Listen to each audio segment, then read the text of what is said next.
अहम ख़बर मां शेयर करिया आहियूं। सिंध हाई कोर्ट कराची पारां बल्दिया फैक्ट्री केस में जवाबदारनि रहमान भोला ऐं ज़ुबैर चरिया जूं सज़ा ख़िलाफ़ अपीलूं रद्द कयूं वयूं आहिनि, जॾहिं त MQM अॻवान रऊफ़ सिद्दीकी समेत ॿियनि जवाबदारनि खे बरी करे छॾियो। सिंध हाई कोर्ट जी ॿ रुकनी बेंच महफ़ूज़ कयल फ़ैसिलो ॿुधाए छॾियो।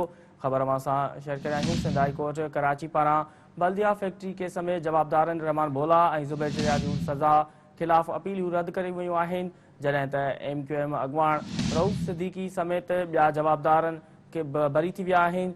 सिंध हाई कोर्ट जी ॿ रुकनी बेंच महफ़ूज़ कयल फ़ैसिलो ॿुधाए छॾियो। ब्रेकिंग न्यूज़ मां शेयर करिया आहियूं। सिंध हाई कोर्ट कराची पारां बल्दिया फैक्ट्री केस में जवाबदारनि रहमान भोला ऐं ज़ुबैर चरिया जूं सज़ा ख़िलाफ़ अपीलूं रद्द कयूं वयूं आहिनि, जॾहिं त MQM अॻवान रऊफ़ सिद्दीकी समेत ॿियनि जवाबदारनि खे बरी करे छॾियो। वधीक तफ़सील मालूम कंदासीं। टेलीफोन ते मौजूदु आहे कराची खां सिकंदर भुट्टो। जी सिकंदर, सिंध हाई कोर्ट कराची पारां बल्दिया फैक्ट्री केस में जवाबदार रहमान भोला ऐं ज़ुबैर चरिया जूं सज़ाऊं ख़िलाफ़ अपीलूं रद्द कयूं आहिनि, इन बाबति का कजो।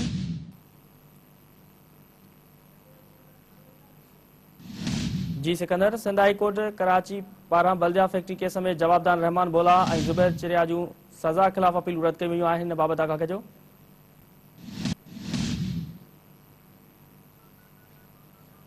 राब्तो असांजो कटिजी वियो आहे, त ॿीहर अहम ख़बर असां शेयर करिया आहियूं। सिंध हाई कोर्ट कराची पारां बल्दिया फैक्ट्री केस में जवाबदारनि रहमान भोला ऐं ज़ुबैर चरिया जूं सज़ा ख़िलाफ़ अपीलूं रद्द कयूं वयूं आहिनि, जॾहिं त MQM अॻवान रऊफ़ सिद्दीकी समेत ॿियनि जवाबदारनि खे बरी करे छॾियो। राब्तो असांजो बहाल थी वियो आहे। जी सिकंदर, सिंध हाई कोर्ट कराची पारां बल्दिया फैक्ट्री केस में जवाबदार रहमान भोला ऐं ज़ुबैर चरिया जूं सज़ा ख़िलाफ़ अपीलूं रद्द कयूं वयूं आहिनि, इन बाबति का कजो। आज जी कयूं मैं जो कया सिंध हाई कोर्ट जी ॿ रुकनी बेंच है जस्टिस KK आगा जस्टिस अमजद बोयो ते बदल अदालत में बल्दिया साने फैक्ट्री के जवाबदारन खिलाफ मिलियल सज़ा खिलाफ जेके अपीलूं हुयूं उनमें MQM जे अॻूणे सेक्टर इंचार्ज रहमान भोला ऐं ज़ुबैर चरिया जूं जेके अपीलूं आहिनि उहे रद्द कयूं वयूं आहिनि। सिंध हाई कोर्ट जी ॿ रुकनी बेंच जेकी आहे त ॾोह न साबित थियण ते अॻूणे MQM जे अॻवान ऐं MQM जे अॻूणे सूबाई वज़ीर रऊफ़ सिद्दीकी समेत ॿियनि जवाबदारनि खे ॾोह साबित न थियण ते बरी करे छॾियो आहे। बल्दिया फैक्ट्री जे अपील जेके आहे त सिंध हाई कोर्ट जी ॿ रुकनी बेंच पारां महफ़ूज़ कयल फ़ैसिलो अॼु ॿुधायो वियो। बल्दिया थाने में जवाबदारनि खे मिलियल सज़ा ख़िलाफ़ सिंध हाई कोर्ट में चैलेंज कयो वियो हो। बल्दिया फैक्ट्री थाने जे जवाबदारनि में MQM जे सेक्टर इंचार्ज ज़ुबैर चरिया, रहमान भोला, अली मोहम्मद, फज़ल मोहम्मद शाह, शाहरुख अरशद मोहम्मद जी सज़ा के चैलेंज कयो वियो हो। फैक्ट्री जे टिनि मुलाज़िमनि जी जेके आहे त एडवोकेट शौकत हयात ऐं फारूक हयात पारां अपील दाख़िल करी वई हुई, जॾहिं त रहमान भोला ऐं ज़ुबैर चरिया जी एडवोकेट आमिर मंसूब पारां जेके आहे त अपीलूं दाख़िल करायूं वयूं हुयूं।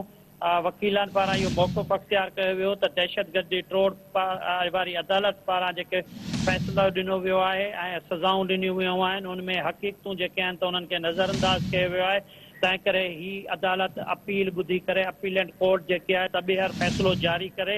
तव्हांखे इहो बि ॿुधाईंदो हलां त दहशतगर्दी टोड़ अदालत बल्दिया केस में फ़ैसिलो जेको आहे त 8 सालनि खां पोइ 22 सितंबर 2020 में ॿुधायो हो, जंहिंमें जवाबदार MQM जे सेक्टर इंचार्ज रहमान भोला ऐं ज़ुबैर चरिया खे मौत जी सज़ा ॿुधाई वई हुई, जेका अॼु जेके आहे त सिंध हाई कोर्ट पारां ॿिन्हिनि जवाबदारनि जी जेकी मौत वारी सज़ा आहे उहा बरक़रार रखी वई आहे। अदालत MQM अॻवान रऊफ़ सिद्दीकी समेत 4 जवाबदारनि खे सबूत न मिलण ते बरी करे छॾियो हो। उन्हनि में अदीब खानम, अली हसन कादरी, अब्दुल सत्तार जेके आहिनि त उहे शामिल आहिनि। उन्हनि खे अदालत पारां ॾोह साबित न थियण ते आज़ादु करण जो हुकुम ॾिनो हो। दहशतगर्दी टोड़ अदालत 4 जवाबदारनि खे ॾोह में सहूलतकार जी सज़ा ॿुधाई हुई, जंहिंमें जवाबदार अरशद महमूद, फज़ल, शाहरुख ऐं अली अहमद शामिल आहिनि।